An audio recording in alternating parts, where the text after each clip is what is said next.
Hello, friends. My guest today is a lawyer turned travel entrepreneur who swapped corporate dreams for connection, community, and a life of adventure.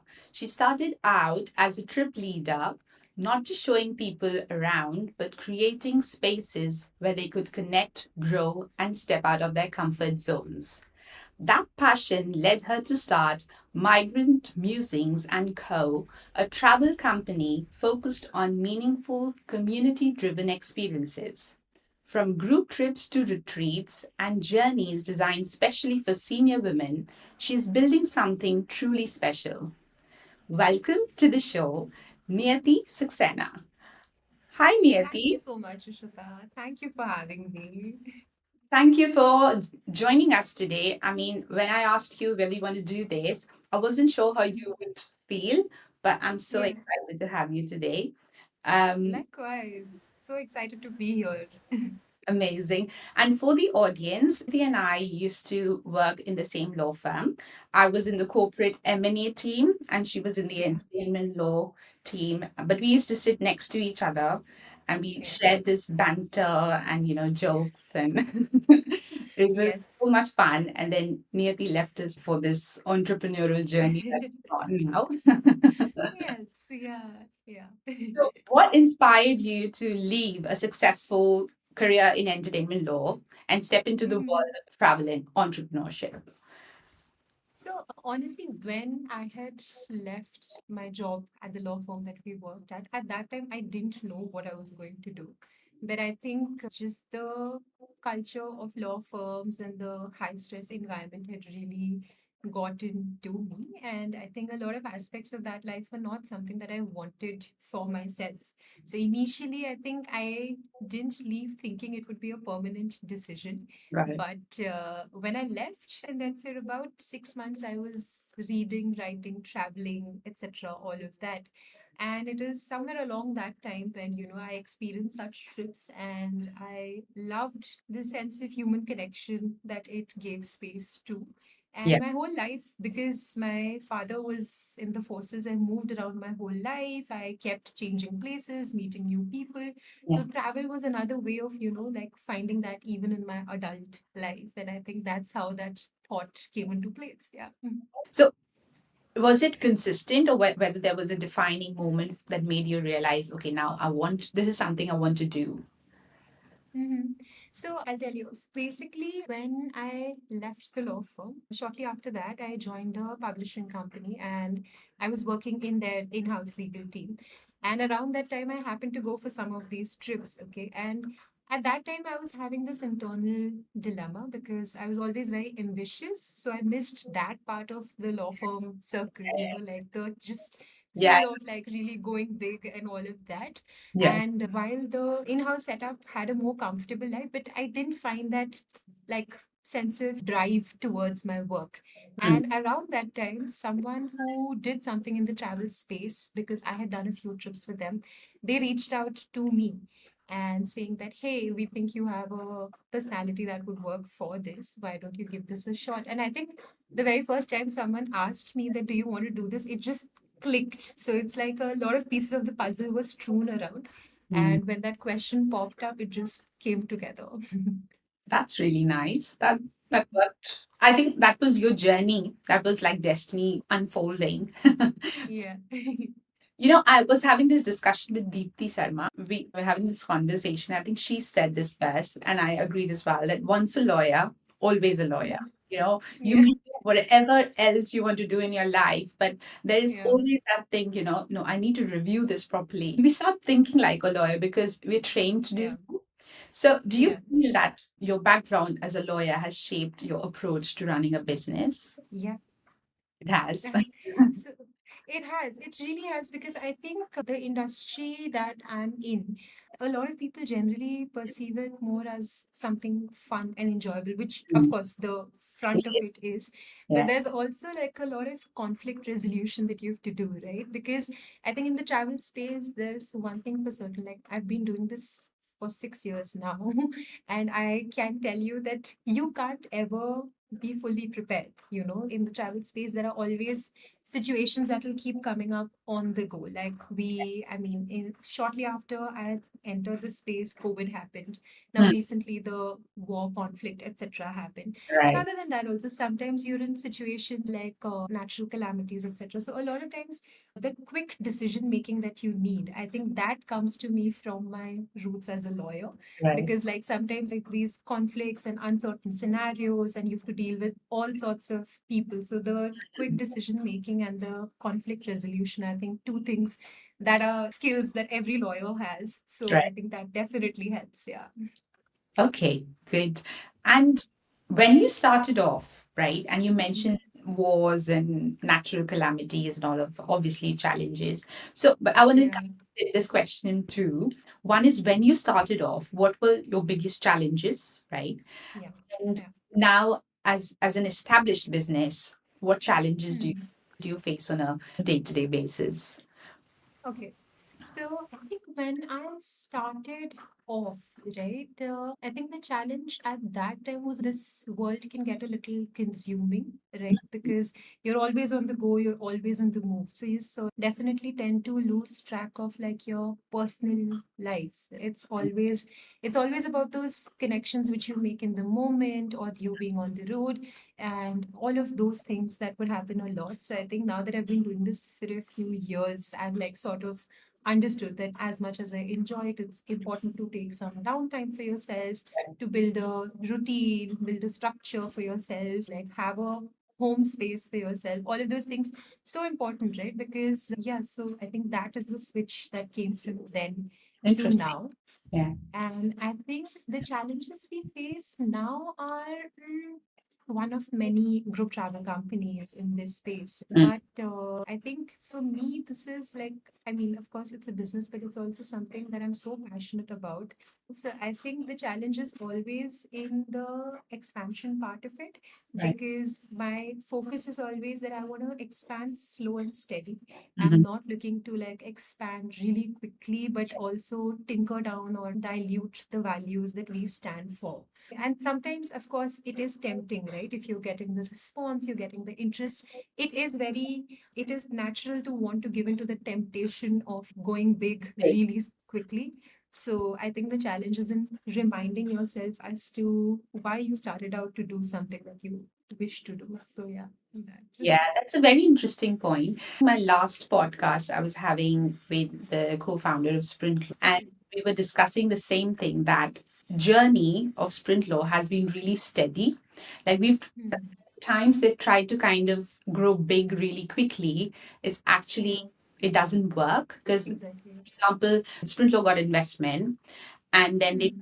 hire a lot of people and it actually didn't work for them. So I think growing gradually and organically is the best way. And because Absolutely. you are also, as a founder or entrepreneur, are growing with the business. If you jump bridges, there's more potential to kind of fall.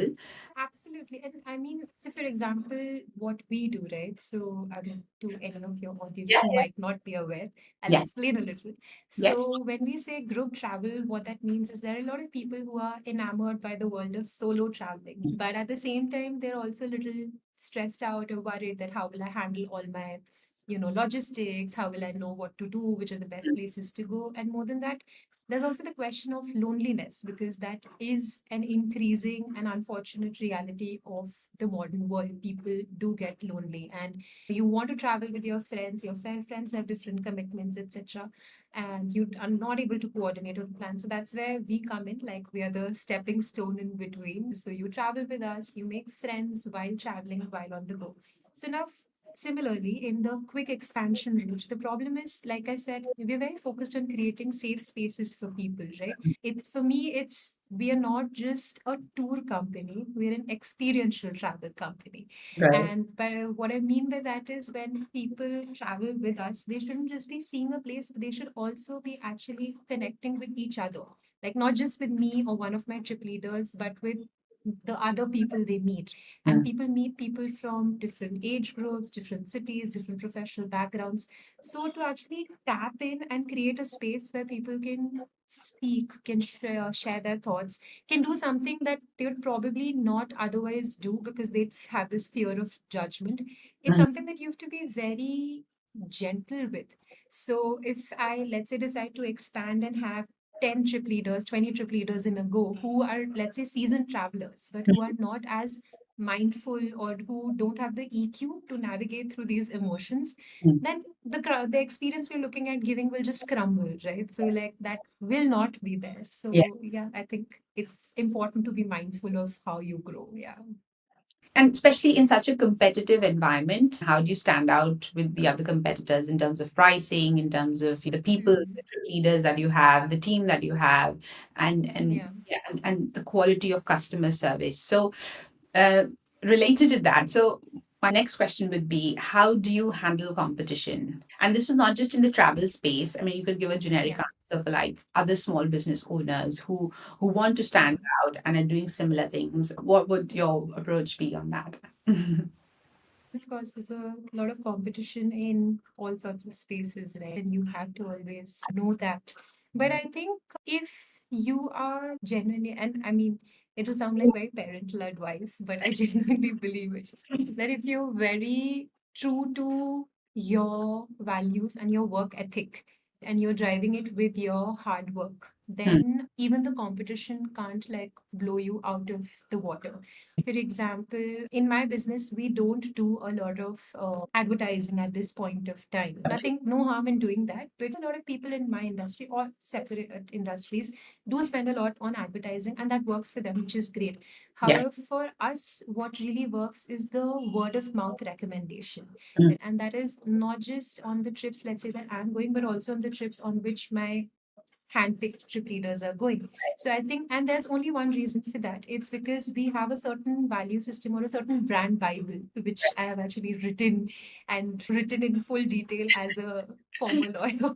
But yeah, it is something that we make a point that everyone who becomes a part of the team is very cautious and aware of that. So I Right. think handling competition is something I think you should also remember that the world is really a very big place. Mhm. There's enough for everyone to do, you know. And like Right. sometimes I'll see some of my competitors, they let's say launch a new destination or something, and I'll be like, I should have also thought of this. Why did I think of this? But Yeah. then thankfully, now that I've been doing this for a while, I realize I can do it too. Yeah. Just because someone's doing it does not mean I can't do it. Mm. Because in today's time, I think our generation is also blessed that people have the spending capacity for Mm. all sorts of different businesses. Yes. So you should never look at your competition and feel that shit, you can't do it. Just think of it like you can also do it because Yeah. there's ample opportunity if you're really driven. Yeah. Interesting. Very interesting thought. And it's a very positive way to deal with competition. Sometimes people might feel like being bogged down by the fact that there are other competitors in the market and then to focus on what their Mhm. niche is. But it's very interesting how you've put it. There is competition. We are offering similar services, but there's enough for everyone out there. Yeah. Yeah, that's a refreshing approach. I'll tell you something very interestingly, something similar to what I do because I worked for a travel company before this, Yeah. and I did have colleagues, and some of them have also started out similar ventures.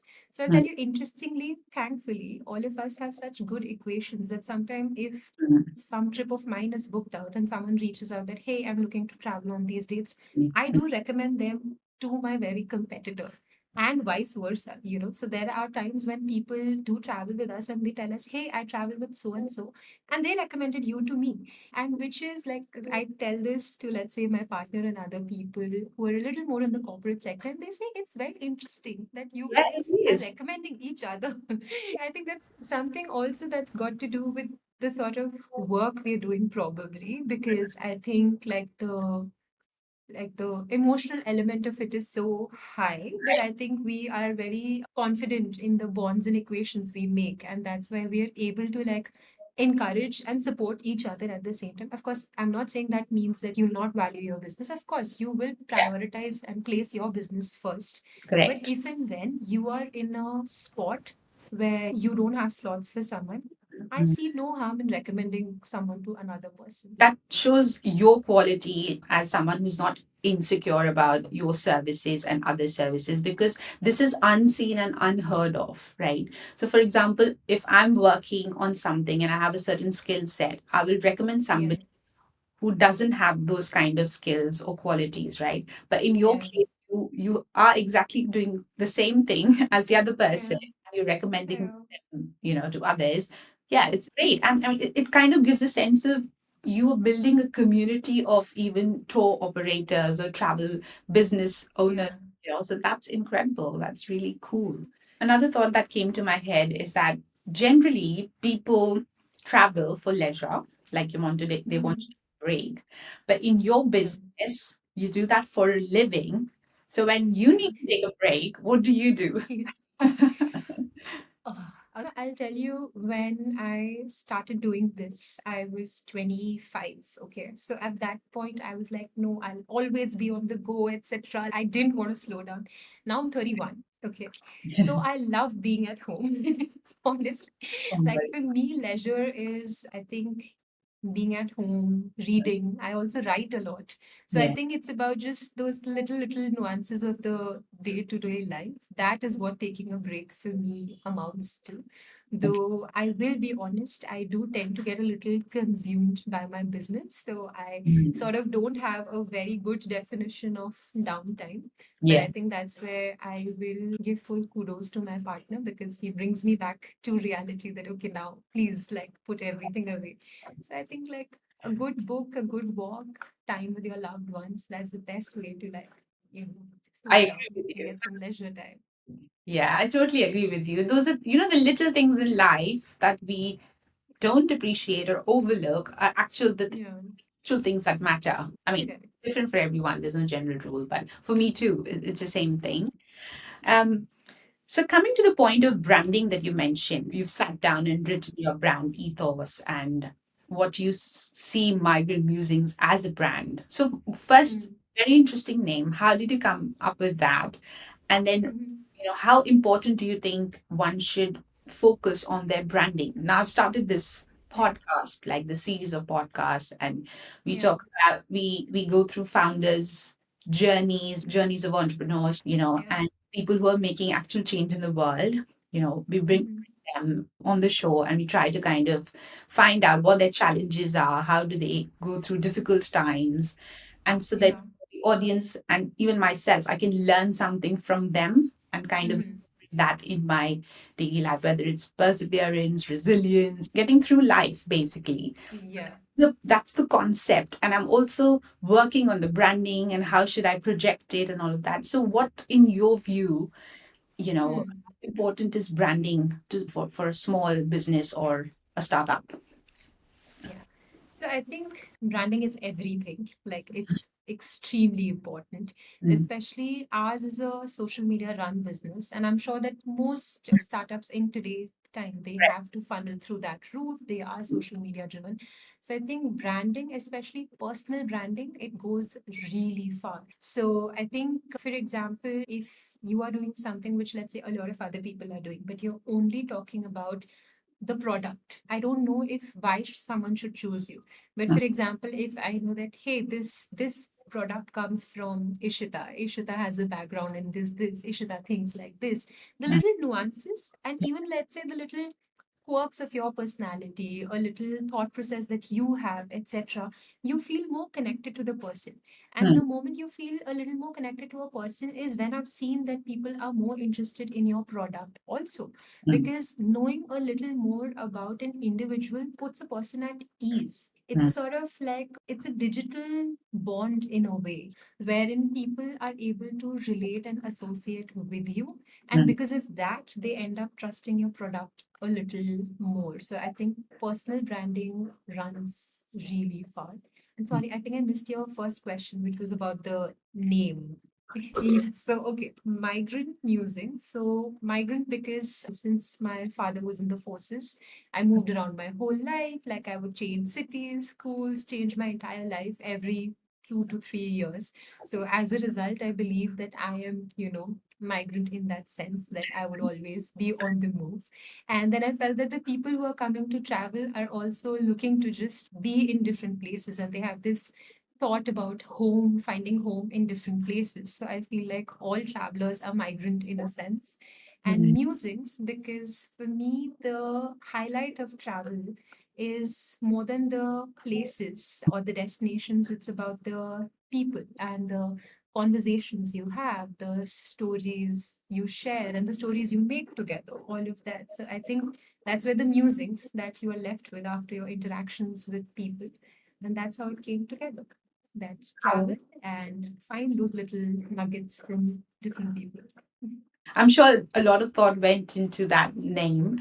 It's a very unique name, and I was really curious to ask you this. See, it's a very a competitive business, like we're talking, like travel, and there are a lot of Yeah. options. So, how do you kind of, when you started your business, did you do Mhm. sort of like market research, or was it just passion driven, and then you decided, no, I want to do this no matter what? So, Yeah, yeah, and and obviously your personal take on that, and then yeah, would you suggest somebody who wants to start a travel business or any business, like what should be their first yeah, steps on starting a business? If you can just yeah. highlight a few points there as well. Sure. So, for sure, market research is extremely, extremely important. And while I'm all for passion and heart, you can't do away with market research, right? Mm, That's a little naive, I would say. In mm, fact, I see this increasingly that we romanticize the idea of pursuing your passion. correct. And while I support pursuing your passion, there's a lot of hard work and detailed information collection that needs to be done in order to pursue that passion and come out thriving, right? Mm, mm, So, for example, in my case, I worked for someone else in the same space. I worked with them for about 3 years before taking the plunge to start my own business. I made changes from their format to my format. But then by the time I entered into this space, I had adequate information about the industry, about the space, about what works, what does not work, what can be done differently. It also mm, helped me understand certain areas that I could improve upon or do differently for that matter, right?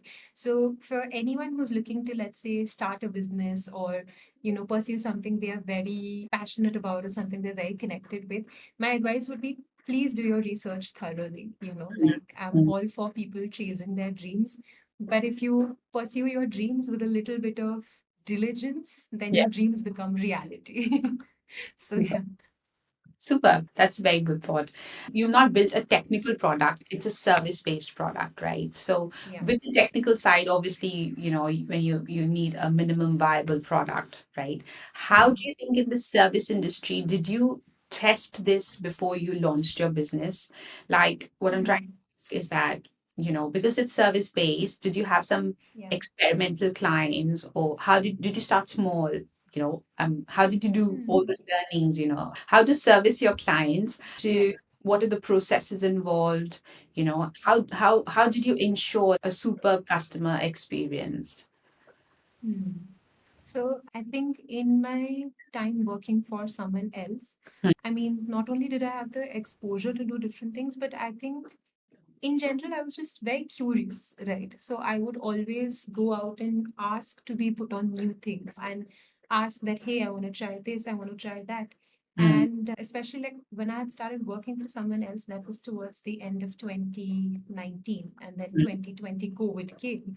And I hmm. was not traveling for 6 months, right? Then I got a lot of these questions as to do you regret leaving law now? But at that Yes. time, I freelanced in the writing world. And again, that was travel writing. So I explored the same space, but in multiple different ways. Right? So one was working with someone else, one was entering and getting to collaborate with tourism boards from different places in the writing aspect. So I interacted with people who were all connected to travel, Hmm, but from multiple different angles. And I think that is where like I got a more holistic view as opposed to just the one sided view that, let's say, a business would have.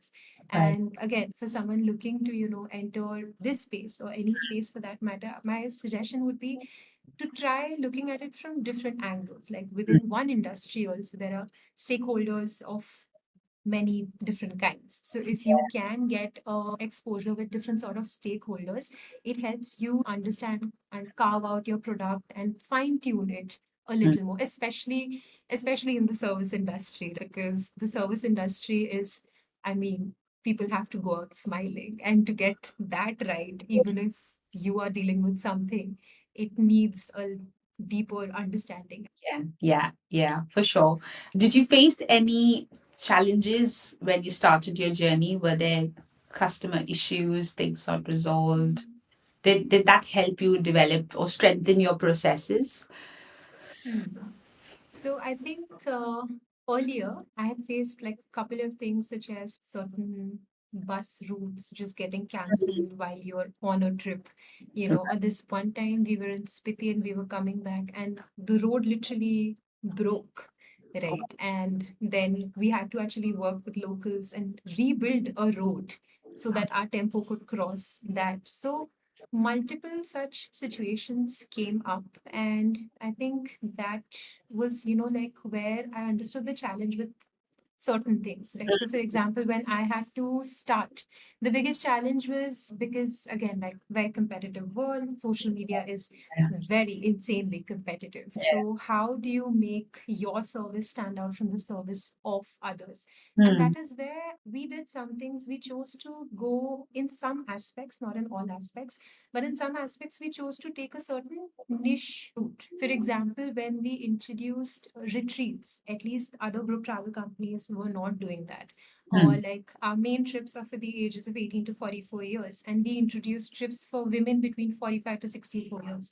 Again, very niche. So I think irrespective of what industry, I think we're generally given the advice to do something that is popular, because you'll probably have more takers. But my personal opinion is, and something I advise others looking to start something is, don't hesitate to take the niche route, Hmm. because the advantage with that is you'll probably be the you'll have the first mover advantage if you take like a slightly more niche route, which helps you acquire clientele a little better in that aspect. So Wow. yeah. That's very insightful. That's so interesting. I'm trying to think how can one apply that to a law firm scenario or you'll say interior business scenario. Yeah. Very So good. I think Thank Yeah. Sorry, go on. in the in the law firm scenario, right? Like certain areas of law that are presently not as codified, right? That are still growing in that Yeah. space. Like, I Like mean, tech I and think when AI and all that. correct, like now that AI is entering into this space, it's becoming Mm. such a big thing. No one knows exactly how it will work legally. So if you enter certain areas that are, let's say, not as popularly known, like similarly with interiors or something, like if you work with a certain type of product that, let's say, a lot of people are not presently using, Using, yeah. you should not hesitate to do that. Yeah, because then you are the first name in their minds for something like that niche. So So true. Absolutely. Okay, right. So next question is probably a bit personal. So in the sense mm, that when did do you remember a memorable customer feedback? Obviously, I want to know a positive one. So yeah, I mean, what was it like? That deeply impacted you. mm. Okay, so this is this one time we were in Spiti, Mm. and I had taken people to a monastery. Okay, and this monastery is thousands of years old, so it's not just very intriguing or beautiful to look at, but there's a lot of like spiritual energy that you feel there. And for some, they might connect to it, for some, they might not connect to it. But in general, I like encouraging people to just meditate there. And when we stepped out, this one lady, and she must have been at least 7, 8 years elder to me, right? And she started crying and she gave me a very big hug. And I asked her, like, what happened? And so then she told me that for the past 3 years before that, she had been on antidepressants. Okay. That's And yeah, like she'd been having a very tough life, a tough time in her personal life, and she'd been on antidepressants. And her doctor, like a psychiatrist, had been encouraging her for the last 3 months to go off those medications, and she was not able to do that. But she told me, and this was the fifth day of our trip, and she told me that it was for the first time in the last 3 years that she had not taken her medicines in those, like, after 2 days of the trip, like for three Wow. days, she'd not taken any medication. And we were in touch for a long time after that. And she actually managed to wean off her medication. And I thought, like, for me, that was, I mean, I just felt really, really glad to be able to play even a small role in helping her reach that point, you How know. wonderful. Oh, Yeah. yeah, that must have felt so fulfilling, isn't it? Like, yeah, Yeah. oh, bless. Yeah. And I think that's the feeling that keeps me a lot very driven, right? Because of the impact that you can have, right? Yeah. And that's, I think that's where, like, how connected you are to what you do will also result in what you do. And then when you are able to cause some sort of a change, some sort of an impact, even if it's very small scale, it's just very meaningful to you. Yeah. Absolutely. And I was going to ask you this question, what drives you to do this difficult job of taking people around the world? So, can you go a bit deeper into that? Maybe when you started this off and how you feel Yeah. about this now, what is it Mhm. that, mentally or spiritually even that kind of drives you to do this? So again, like I said, when I started this, I was way younger. So I used to think that, hey, it's just having fun, like go around, see places, have a good time, chill with people. Of course, all of that is still there. But I think now my realization is that the impact aspect, that I think probably keeps me very driven, because now you realize that, like, I mean, a lot of people who travel with me, they come from very, tough spaces and very, like, difficult journeys. People have, let's say, gone through separation, people have faced abuse, people have, like, they are part of the LGBTQA community, they're not finding acceptance. Mm. So that's when I think over the years is what I've realized, that we aren't just showing people places. It's not just pretty pictures at Yeah, a nice spot. I realized that, okay, like, in just accepting people, you're doing a lot more. And yeah. I think so the impact is one thing that's kept me very driven. And I think one important but slightly difficult learning that I had when I started my business was understanding that I can't think as a traveler. I have to think as a travel entrepreneur, Yeah. right? And they are two separate things. For Mm. example, like, there's something that I might think is very exciting or very fascinating, but will the people coming to me also think like that? Yeah. So I think to be able to detach from what your personal view is, Right. and to actually understand, to give someone a service and for them to be satisfied with that service, to be able to understand what their needs are, Hmm. was also a tough but important learning. Yeah. Oh. Yeah, I do resonate with that because I feel like people judge others a lot. And I think we as human beings need to be a bit less judgmental, like let people be the way they are. Yeah. And I think because of social media, this different kinds of societies and communities have opened up and they've brought us Yeah. together, even on at a global level, right? Um, Yeah. I mean, we know places in Northeast India now which we hadn't Yeah. even heard or seen, right? So it's made it so Yeah. accessible. But then we still try to keep people in boxes and label them. I mean, rather than like Yeah. a bit more open minded. And I think if we become more Absolutely. accepting of people the way they are, Yeah. um, Yeah. it would make the life and not make people feel bad about being the way they are, it will make Exactly. such a difference. Yeah. Yeah, and I'll tell you, so I always tell people this, that you should be a little selfish, okay? And, like, the word selfish is seen very negatively, right? Yeah. Yeah. But when I say selfish, I'm saying if you're going to perceive someone a certain way, you're going to get bothered about it, you'll feel all heated up about it, you get into a whole, let's say, argument with someone, Mm, then you're just ruining your peace of mind. I mean, exactly. so be Mm. selfish, choose your peace of mind, and don't engage with people unless necessary on a negative way. Like, if you just accept people for who they are and what they are, it honestly will do wonders for your mental health, Mm, because then you're not consuming all this negative thought process about mm. why someone did something, why is someone like this. Those questions will go away if you'll accept it, right? And it's easier said than done. I'm not saying I can do it Yeah, all yeah, of the time. of Of course, I also struggle, but I try to remind myself that if I should just be selfish and choose my peace, course. it'll make your life a little easier in that aspect. Yeah. You know what? I mean, I agree with the end result that you mentioned, that you Yeah. don't affect your mental health and your peace. But Yeah. I do disagree with the selfish part in the sense that, it lacks empathy. When I say, Yeah. I'm Yeah. not going to bother with that person because that's, Yeah. affecting me, and I'm going to kind of step back. I agree, Hmm. you can step back, but have Yeah. that empathy for the person that, For look, sure. maybe they are going through a difficult time, you For know, sure. For maybe sure. their energy is not, matching my energy and it's kind of draining Yeah. me.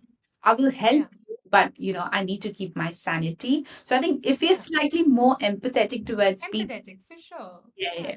yeah, So even when I say that be selfish, it's not to be like completely I yeah, don't care. It's essentially what I mean is attachment with detachment. no, Yeah, you're attached enough to care and to be there for someone, but also have a level of detachment that you can't let every action of every other individual bring you down, mm, because honestly that will take too much of a toll on you. So mm, even, for example, even if you have to be there for someone, but you are also like getting so consumed by their emotions, you can't actually be there for them, right? correct. Even they are not going to get any help from you. So attachment with detachment. Very aptly put, Niyati. And this book that I've written, The Inner Circle, it talks Yeah. about, let me tell you a bit about it as well. Um, Yes. it talks about, because our mind, obviously, it compares the functions of the brain and the mind, because, you need to be a bit more scientific in telling all these things so that people kind of Yeah. understand where it's coming from. Because in Hmm. yoga, the mind it's got, there is chit, right? And there is Hmm. man, which chit is basically your memories and all of that, right? Okay. Manas is which is your mind, basically. And the mind has got these vrittis, which are like fluctuations, which is your emotions, your Okay. feelings, and your observations, etc. Hmm. What I say in the book is that you need to increase your intellect, which is your buddhi, Hmm. basically Yeah. to kind of see things more objectively. So if you're in a Yeah. scenario, and I've said this about relationships, about people at work, Yeah.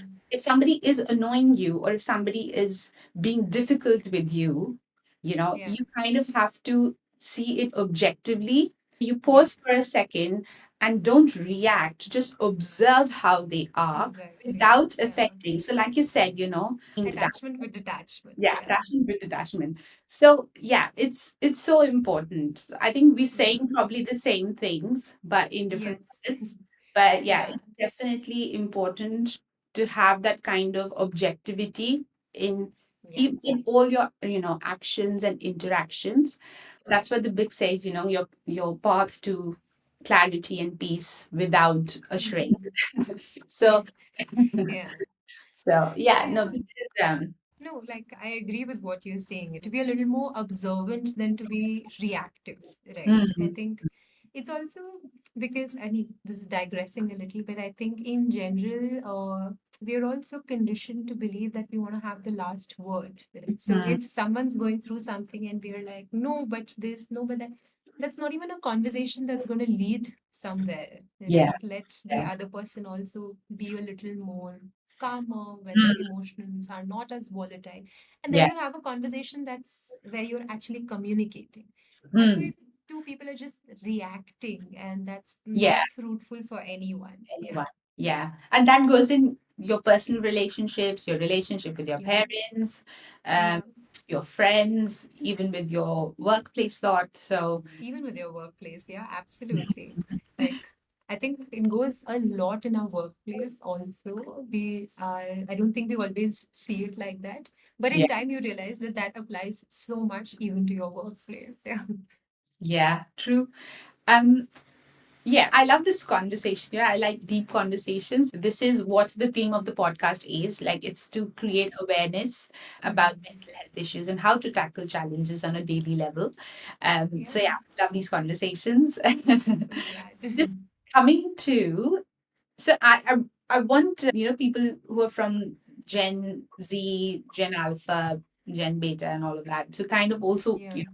kind of get learnings from this if that's helpful at all. So, what would your advice be to somebody who's got this really bold idea, but they you want Mm. feel stuck in like safe careers because that pays the bills and that's the kind of the right thing to do to go the traditional path, and Yeah. maybe they don't have support of their family or friends, Yeah. but they have this itch that they want to, kind of Yeah. pursue this bold idea. What would your advice be to someone like that? Hmm. I think, first of all, I think we are very lucky for the time that we live in. I Mm, mean, to live in a day and age where you can make things like these actually careers, like mm. full-fledged careers, Yeah. full-fledged sources of a livelihood and sustaining a livelihood on that. It's not something you could have thought of before. And for the Gen Z and for the Gen Alpha, to live in this time is great, right? But it's also, it comes with a added pressure that, Mm, should I do this? Should I do that? Should I do this? So I think my advice is don't hesitate to test out something on the side. I'm not someone who's an advocate for leave everything and take the deep plunge. I don't believe in that because I right. think that can be a little volatile and I would not want someone to take such a hasty decision. But Mm-hmm. I think if you care enough about something to actually want to, explore it, then you can carve out some time in your life to explore it on the side. And Mm-hmm. when you start exploring it on the side, and then you get a little more confidence that, hey, I can actually do this, I can enter this space, then you can take that leap and go into it full fledged. So I think for the Gen Z and Gen Alpha also, I mean, you have social media as a tool. Like it is, you Mm-hmm. can hate it, you can love it, whatever it is, but it's not going anywhere.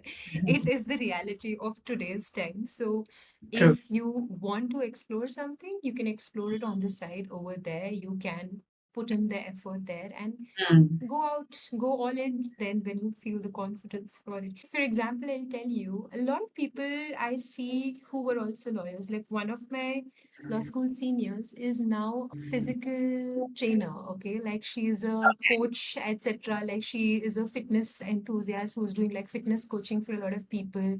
Someone I know actually got into art, someone I know got into boxing or something like that. So many people have explored like different Different. career paths, Yeah. even with such a traditional degree, right? And Mm, I think it's all because these people had this interest on the side, and mm, then over time they were like, hey, I can actually do something with it. mm, So mm. yeah, and I think for the Gen Z and Gen Alpha, these opportunities are a little more accessible Yeah. than us. So, like, by all means, if you want to, don't hesitate to test the waters. Like, one, I think, regret I have is that I tried tapping into social media very late. And I feel like I could have done much more if I had not been as cautious about how will people perceive me, etc., Yeah. and all of that. So I Yeah. think I delayed my start or my journey a lot by that, which was a disservice to myself. So I would not want that for someone else. So I think if that idea is in your head, just explore it. What's the worst that can happen? Yeah. Yeah. Like go out there, do it. I think for people to kind of people who are not confident in front of the camera, who are insecure about or unsure about things, I think that's a valuable piece of advice to say. Just go out, just don't hesitate, just do it. So what? Yeah. What's the worst that could happen? Yeah, and like another thing, like I have a friend, she's in the advertising sector, okay, and she's good with some like with content creation, etc. But she always feels very cautious, Mm, that people will get so bothered. Why is she saying so many things? Why is she constantly there? So I told her that I said, understand, let's say if even 1,000 people are following you, etc.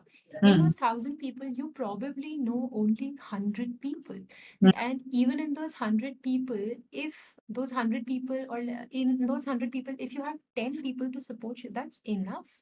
Like, mm, I think it's important to know that whatever you do, whether you do a traditional job, you do something that's very otherworldly, etc., There'll always be people who will applause what you do, and there'll always be people who will criticize what you do. So, if you're putting out something for 1,000 people, there'll be 500 who will be like, great. There'll be 500 who will be like, that's horrible. So Yeah. you just have to like focus on the ones who choose to be there. Because frankly, focusing on the ones who don't wish to be there, they leave in any case, right? Mm, You mm. can't hold on to them in any case. And they should not be the reason that you hold yourself back from something that could mean so much to you. So, yeah. How wise. It's interesting. Yeah, I was having this conversation with my husband, and we were talking about, for our son, like the kind of jobs that Mm, there are today, they probably won't be in the next 20 years. For example, like mm, how our parents took pride in, someone being a lawyer or a doctor or an engineer, and those kind of yeah, things will probably not be in 20 years' time. yeah, So I said to him that, but there'll be a host of other jobs, they may be IT yeah. related, tech related, um, Hmm. of the view that no, everyone's going to be a business owner. And I was like, but to be a business owner, not everyone's got the right qualities and the skills and the inherent traits Yeah, to be an entrepreneur or business owner, because A, you have to be a risk taker. B, you have to yeah, be consistent. C, you have to be resilient in tough times. Like you can't give up and be yeah, like, oh, that's it. Like, I can't do this anymore. yeah, So in in your journey as a travel entrepreneur, yeah.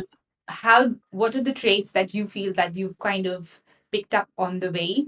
And what would you suggest somebody also to kind of start developing things from the start if they want Yeah. to kind of start their own business? Hmm. What would that I be? think I think the primary quality, even when you were listing out things, that for any business owner is to be really resilient.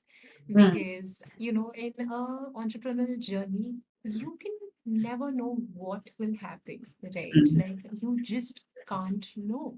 Yeah. So you The have to be uncertainty is there all the time.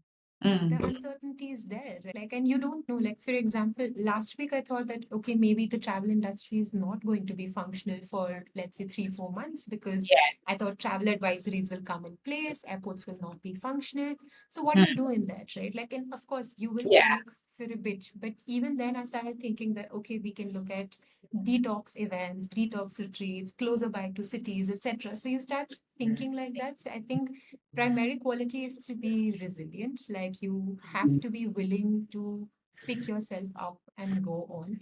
I think if anyone is entering any sort of business, like not just my line of work, but any sort of business, you need to like nothing you like humbles you more than running a business, Okay. because you will have to like swallow your pride, you'll have to hold your words a lot of times, so you have to be okay with that, be really humble and be willing to swallow your pride. Mm. Absolutely. Like I don't think there's space for big egos and entrepreneurs journey. Some ego, I get it. It helps you like have that confidence in Yeah. yourself, but little, like you can't be very, very like big on that.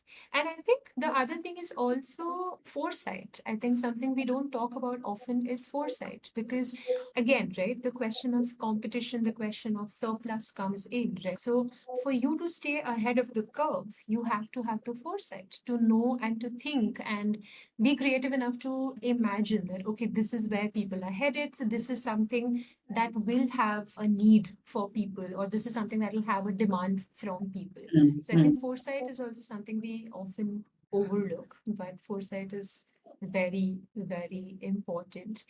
Yeah, and I think risk appetite for sure. Mm. Because if you play safe, then I think you're again holding yourself back. It does not mean like make absolutely tumultuous decisions. No, I'm not saying that.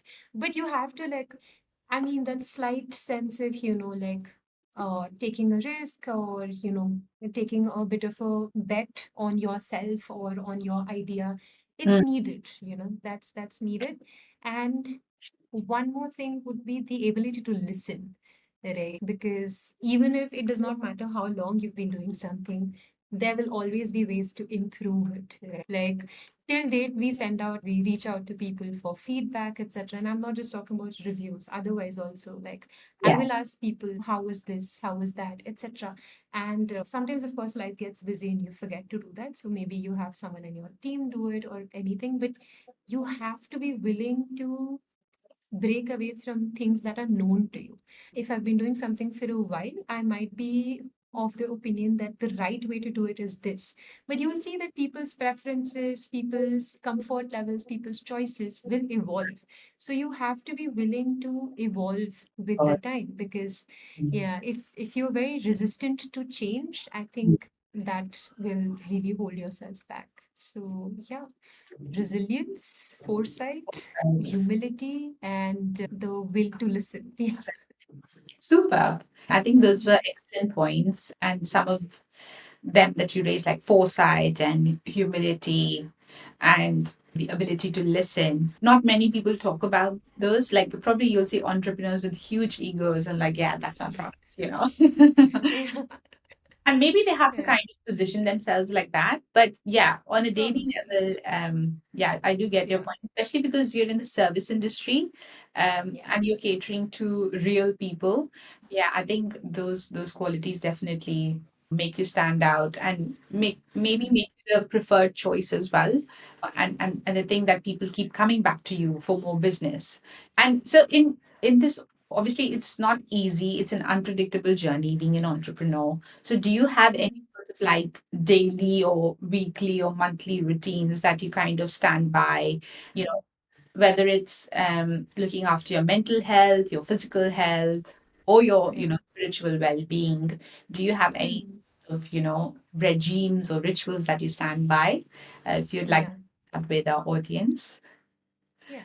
So I think a learning that came a little late in life, but something that's very important is that routine is everything, especially for people in like my industry, because you are like traveling and then you're not there. So that aspect of routine gets really Mm, missed out, disruptive. which takes a toll. Of course, you're eating out, you're not eating healthy, you're not working out at that time. So it takes a toll not just on your body, but also on your mental health because there's a great correlation between your physiological and your mental health, right? Like the two of them run hand in hand. It's not that they're separate from one another. So I think like when I'm off trips, I am very particular like about my, I mean, I start the day by working out. I always use a journal, like, and Okay. two sorts of journals. So, like, one is just for my thoughts, and one is a organizer or a planner. Mm, mm. So, yeah, things like that. And yeah, I think routine, very, very important, which I think is very significant for anyone wanting to balance out their life in a better way to do any sort of business or job for that matter. I think we really undermine the importance of structure, and how, like, for example, any form of change, human beings are not happy with change. Like, Yeah. we take a minute to like wrap our heads around change. So for example, when your things are not consistent and things are going away from you, etc., you'll find that you'll be automatically a little more moody, you'll be a little more emotional, you'll tend to snap a little more, and all of these things are going to hinder your productivity. Mm. So I think like whether have a morning regime for yourself, I think like that really helps, Okay. like I need my tea time with no conversation. I typically start my day without using my phone for the first 1.5 hours, and that digital detox I think also really helps. So yeah. How interesting. Most of the founders that I've spoken to about this, they do emphasize on having morning routines. Um, Mhm. I'm not a morning person. I try every day to get up at 6 o'clock, but I don't. Yeah, but they do say that time in the day where there is Mm. no noise, there are no notifications, and I think Yeah. they switch on their phones after say 7 o'clock or 8 o'clock, and that's when their Yeah. day starts. But before that, they need that quiet and peace. Yeah. Um, yeah, it's probably worth incorporating, but I don't know when it's going to happen for me. See, it's I think it's also because I mean the reason why morning routines are spoken about so much is because if you start your day early, you Mm. have some time for yourself, right? For Mm. example, if I start my day late, then there's that pressure that, hey, you need to get to work, you have a deadline, you have to get back.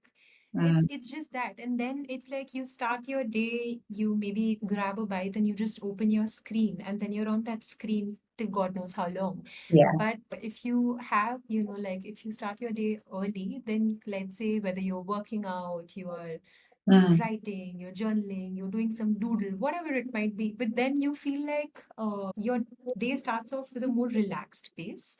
And I Mm. think that's why you're a little calmer when you get to things. Though I Yeah. understand your challenge about struggling to become a morning person. I mean, I have always been a morning person my whole life, but my partner How has not. So, lucky. yeah. I said how lucky. Yeah, somehow that's been the case. And my partner has not, right? So he's taken aback by my burst of energy in the morning. He's like, Yeah. that's too much How you so chirpiness to awakened. handle. Yes. Yeah. Yeah. So that, yeah. Okay, very nice. I think it's probably my last question that I'm going to ask you. So, if you had to kind of give one learning to your younger self, what would that Mhm. be? Yeah, go ahead with that. What would I tell my younger self? I think to not hesitate. The same thing that I said about don't delay, don't hold yourself back in your own journey, right? Because it's honestly to blaming others for reasons that we could not do things, right? Like, Yeah. let's say someone will say that your parents didn't let you do this, your partner didn't let you do Mm. this, your Yeah. friends didn't let you do this. But it's worse when you realize that, oh, you didn't let yourself do something. So I think my advice to my younger self would be to not hesitate and to just go out there sooner. Like, I Mm. think the hesitation is natural, but it's about facing that hesitation and ripping the band-aid. I think that's what I tell my younger self, that like hesitation is going to do no good, and being that overly worried is going to do you no good. So I would tell my younger self that, like, go out there sooner and don't hold yourself back. Fantastic. Yeah. That's a very good point and because if you can tell that to yourself, I think many people can like take a learning from there that whatever you're doing, just do it. What's the point in hesitating? You're just losing time and just get Yeah. on with things and see how things unfold. I Yeah. mean, yeah. Yeah. I think the fear of the unknown is something that always, plays on all of our minds. Yeah. But if we flip it and we realize, then if the fear is of the unknown, even the worst is unknown. So we're Mm. fearing something that we don't know the magnitude of. Yeah. So it And it that's might life. just be better. Yeah, And and that's that life. is life. Yeah. That Yeah. is absolutely life. So yeah, then we may as well go out there and live it. Okay. Um, and do you have any question for me? I would say, I would ask you, like, how has the transition been for you to from being someone who is in the very fast-paced side of the legal fraternity to like now taking these conscious choices for yourself, for your family? Did you find that transition challenging? And what made you feel that the transition was necessary, that you would want to live by it? Yeah. That's a beautiful question. Thanks for that. Yeah, I think it's a change of environment really kind of affected me. So when I was in Mumbai, I was in this fast-paced, stressful environment, obviously working on M&A deals and constantly like on the go. And that was a life there because I had no other personal commitments as such, and work was my Yeah. focus. When I got married, obviously, I continued to do that just in a different environment.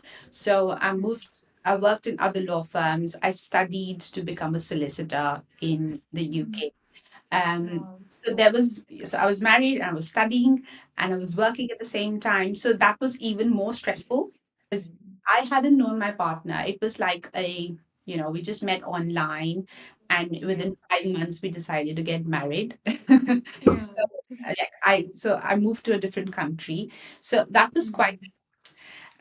but then soon I realized that it's so important, and probably because I was 30, so my perspectives changed to how I was in my 20s, like, where you Yeah. want, like we were talking about routines and all. So when you're in 20s, you don't really care about routines or structures. And I Mhm. think as you grow Not older, at all. you kind Yeah. of, think about like more structure, more routine, Mm.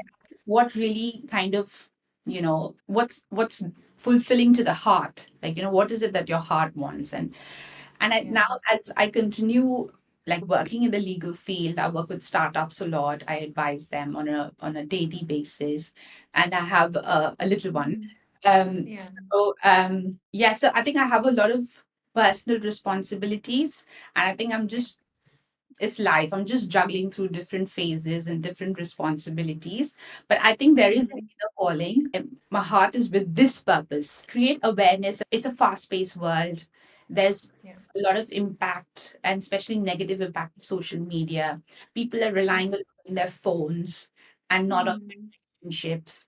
Yeah. A lot of people are feeling lonely, and there's an Yeah. increase in the number of people going to therapists. I'm not saying it's a bad Yeah. thing. Seek support where you have to, but I feel Yeah. like people are losing that connect with themselves. And Mm. because I have this knowledge with yoga and I feel how important it Mm. is, and it has helped me kind of condition over the years as well. I feel like I've become Yeah. calmer, more understanding, less reactive. Mm. That's also because my environment's changed a lot. So, like I said, Yeah. it's important to change your environment as well if something's not working. Yeah. So you start noticing those changes in your personality, and Mm. as you kind of then come closer to your real self and you kind of start realizing, then yeah, then life carves a different path. And then, Yeah. it's like we said, we don't know what lies ahead, but at least you know what Mm. makes you happy at the end of the day. And then Yeah. if you're doing that, a thing that your heart is in, or whatever you want to call it, like you're passionate about, then Yeah. the output is 1,000 times more. Absolutely. You're finding new things about yourself and you're Yeah. constantly evolving and changing. So just the acceptance of it, like again, we come to that. Mm. I think Yeah. accepting situations and circumstances as your life Mm. progresses and try to Mm. positive outcome out of it. I think Yeah. that's the chill way to live, basically. Yes. I love that. Thank you for sharing that. I love the aspect of just being a little more true to yourself Yeah, and yeah. living I life think in that'll that help manner. you as well, and that'll help your relationships because then you can make Yeah. people around you realize how you're feeling, what you're feeling. If they are Yes. feeling a certain way, you can also respond to them, and that kind of creates a strong connection. And that's Oh, what. absolutely. Thank you. Yeah. And, before we wrap up, I must tell you that I really looked up to you back when we were in the law firm because I was just a fresher at that time. And I think you were a senior associate over there. Yeah. And, you had just sort of taken me in your wing at that time. And honestly, like, it was a really tough time for me. I went through a very horrible chapter in my mental health at that time. I was extremely anxious back then, but you and the little banter that we would have, it just kept me going. So thank you so much for Oh, that. Yeah, I that's so never got to sweet. tell you that. Yeah. That's so cute. I mean, that's really Yeah. sweet of you. Thank you. Oh, that made my day. And this Oh, I'm podcast. glad. I'm glad. Like mine too. Yes. Okay. And any last thoughts before we wrap up? Anything you want to say to your audience? You want to tell them to Mm, subscribe to this channel because it's really yes. cool, and even Yes. Instagram followers if they want to. Yes. Yeah, you can, if you want to do any sort of like social media publicity here, go for it. For sure. For sure. Okay, so one to anyone watching this, like anyone from my audience watching this, I tell them to also subscribe to the Inner Circuit because Ishita is having some really nice conversations with people. And I think anyone from my community is all about conversations and gaining perspectives. So they'll find something really, really interesting to listen to over here.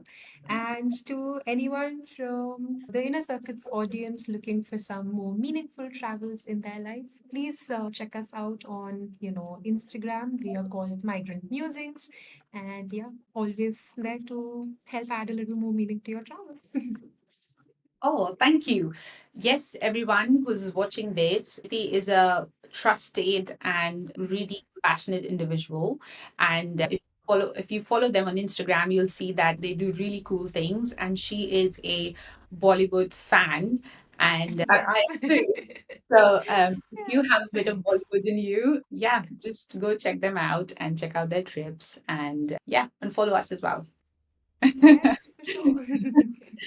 Okay. Awesome, Niyati. I'm going to stop recording, but thank you Yeah. so much for joining Mm. me today. I had a fantastic conversation, Yeah, and it's thank great you. to connect with you after so long. And do stay in touch. Yeah. Okay. Yes, thank you. Thank you so much for having me. This was really nice. And it was nice, like, just having a chat with you after so long. Yeah, felt great.